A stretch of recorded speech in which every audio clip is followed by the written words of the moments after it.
السلام علیکم ناظرین، پاکستان سپر لیگ 7 کے حوالے سے اہم ترین ڈیٹیل آپ سے شیئر کرتے چلیں۔ پاکستان سپر لیگ 7 کی ڈرافٹنگ آج ہونے جا رہی ہے۔ پاکستان سپر لیگ 7 کے ایڈیشن کے لیے تمام ٹیموں کے ریٹین پلیئر کی فہرست جاری کر دی گئی ہے، جس کے مطابق تمام ٹیموں نے اپنے بہترین کھلاڑیوں کو برقرار رکھنے کی کوشش کی ہے۔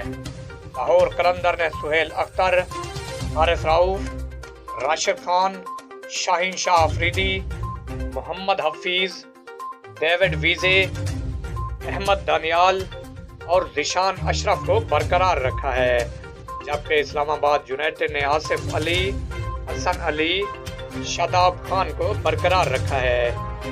کوئٹہ گلیڈیٹر نے سرفراز احمد، افتخار احمد، محمد حسنین اور نسیم شاہ کو برقرار رکھا ہے، جبکہ جیمز ونس اور شاہد خان آفریدی ملتان سلطان سے ٹریڈنگ کے بعد ٹیم میں شامل ہوئے ہیں۔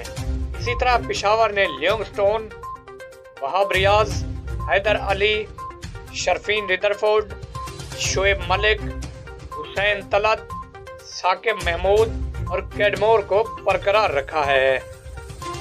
دفاعی چیمپئن ملتان سلطان نے محمد رضوان، عمران طاہر، رویلی روسو، سہیب مقصود، خوش دل شاہ، شاہ نواز دھانی اور شان مسعود کو برقرار رکھا ہے، جبکہ کراچی کنگز نے بابر اعظم، عماد وسیم، محمد عامر، محمد نبی، جو کلارک، عامر یامین، شرجیل خان اور محمد حفیظ کو برقرار رکھا ہے۔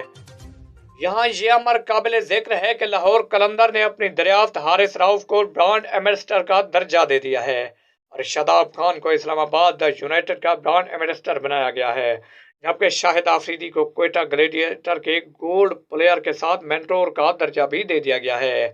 یاد رہے کہ پاکستان سپر لیگ 7 کا آغاز 27 جنوری سے نیشنل کرکٹ اسٹیڈیم کراچی میں ہونے جا رہا ہے۔